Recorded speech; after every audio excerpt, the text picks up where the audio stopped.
4 prinsip finansial dari tradisi Tiongkok kuno. Pertama, menekankan bahaya mentalitas pas-pasan dan pentingnya memiliki dana darurat. Kedua, mengajarkan bahwa setiap keluhan sebenarnya merupakan peluang bisnis atau peluang pengembangan diri. Ketiga, menekankan kemandirian dengan tidak menggantungkan nasib pada atasan, teman, atau keluarga. Dan keempat, menganalisis kegagalan layaknya kotak hitam pesawat, yaitu mencari data penyebabnya, alih-alih mencari simpati.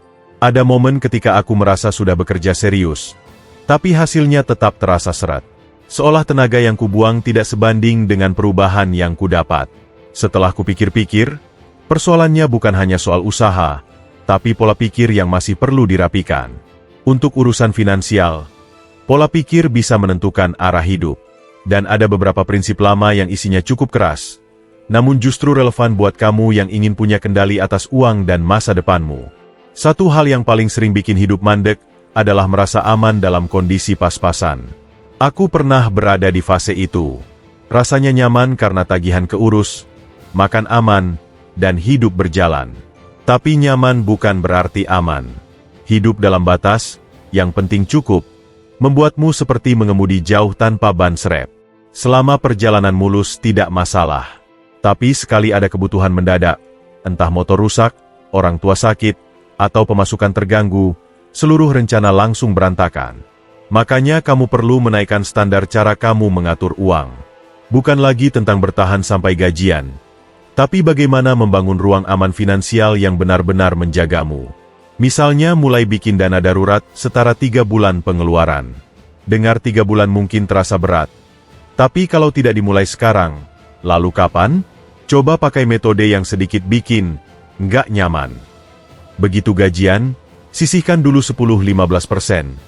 Lalu anggap uang itu hilang. Jangan tunggu sisa, karena kalau menunggu sisa, tidak akan pernah terkumpul. Kebiasaan ini melatih kamu untuk membentuk hidup dari uang yang tersisa, bukan menghabiskan dulu dan berharap ada sisa. Standar kecil yang kamu ubah hari ini bisa menentukan seberapa kuat kamu menghadapi hal tak terduga besok. Satu hal yang sering tidak disadari adalah betapa kuatnya pengaruh keluhan dalam menghentikan langkah kita. Setiap kali aku mengeluh, rasanya lega sesaat, tapi setelah itu tidak ada perubahan nyata. Padahal, di balik setiap keluhan sebenarnya ada sinyal penting tentang peluang yang belum disentuh.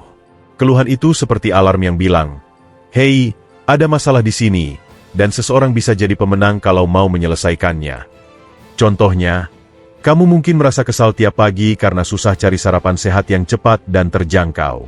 Daripada terus ngomel, coba ubah cara pandang.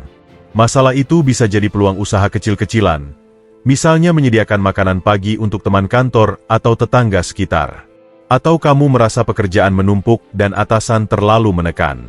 Itu bisa melatih kamu untuk belajar mengatur ritme kerja, mengasah komunikasi, dan memahami cara menyelesaikan tugas secara efisien. Semua kemampuan itu bisa jadi nilai tambah ketika kamu pindah kerja atau ambil peluang baru. Setiap masalah yang kamu hadapi bisa menjadi pintu rezeki. Yang membedakan hanyalah responmu. Mau berhenti di keluhan atau bergerak ke solusi? Orang yang pandai menangkap peluang biasanya bukan yang paling pintar, tapi yang paling cepat membaca masalah sebagai kesempatan. Keluhan hanya menguras energi tanpa menghasilkan apapun. Sementara solusi, sekecil apapun, bisa berubah menjadi jalan keluar, pemasukan, atau bahkan karir baru. Kamu tidak perlu langsung buka usaha besar. Mulai saja dengan memetakan masalah yang sering kamu temui dan pikirkan bagaimana cara membuatnya lebih mudah, lebih cepat, atau lebih nyaman. Semakin kamu terlatih memandang masalah sebagai peluang, semakin besar kesempatanmu untuk berkembang dan tidak terjebak di lingkaran keluhan yang itu-itu saja.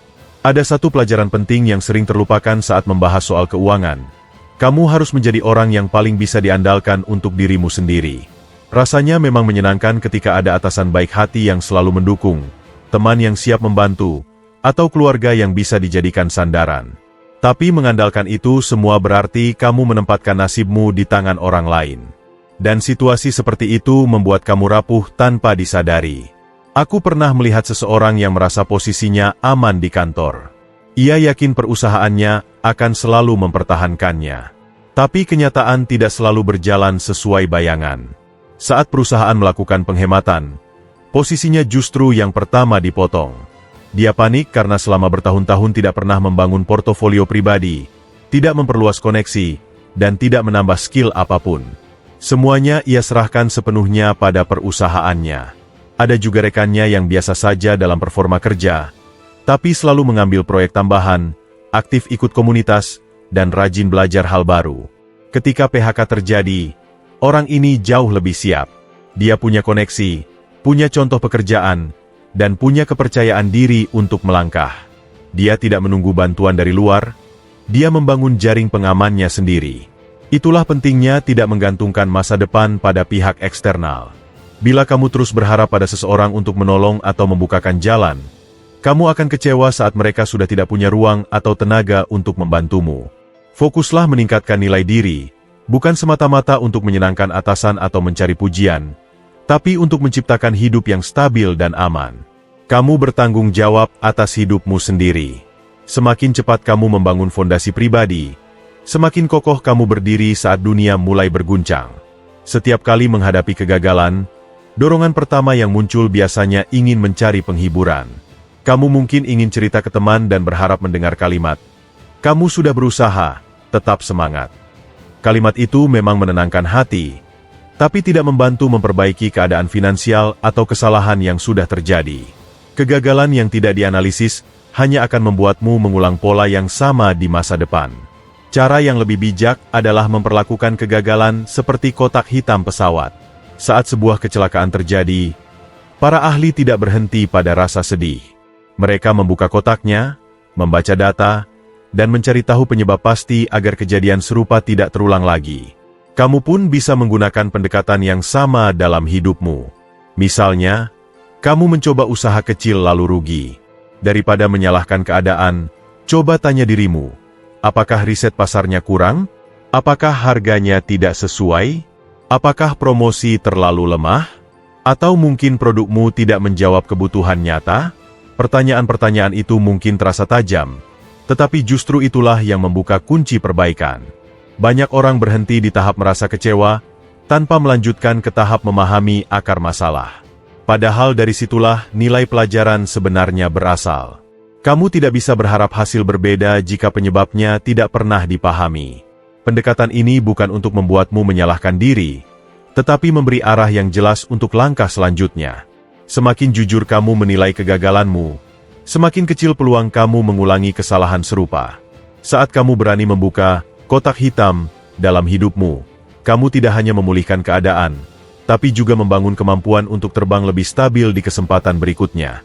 4 prinsip yang sudah kamu pelajari tadi memang terasa menohok, tapi justru itulah inti yang membuatnya bekerja.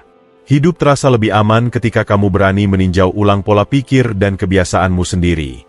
Tidak ada perubahan besar tanpa keberanian menghadapi hal-hal yang selama ini kamu anggap biasa saja.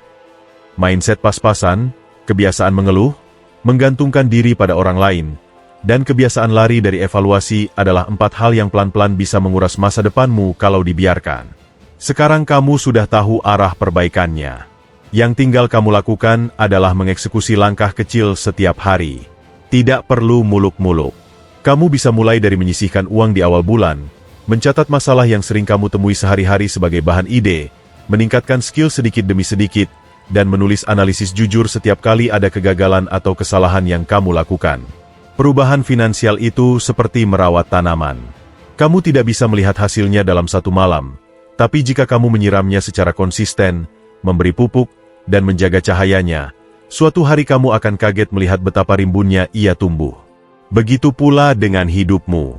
Konsistensi yang kamu bangun hari ini yang akan menentukan ketenanganmu di masa depan. Coba renungkan sebentar. Dari 4 hal yang sudah dibahas, mana yang paling mengena buatmu? Mana yang selama ini kamu biarkan tanpa sadar? Pilih satu saja dulu sebagai titik awal. Ketika satu kebiasaan berhasil kamu ubah, kebiasaan lain akan mengikuti lebih mudah.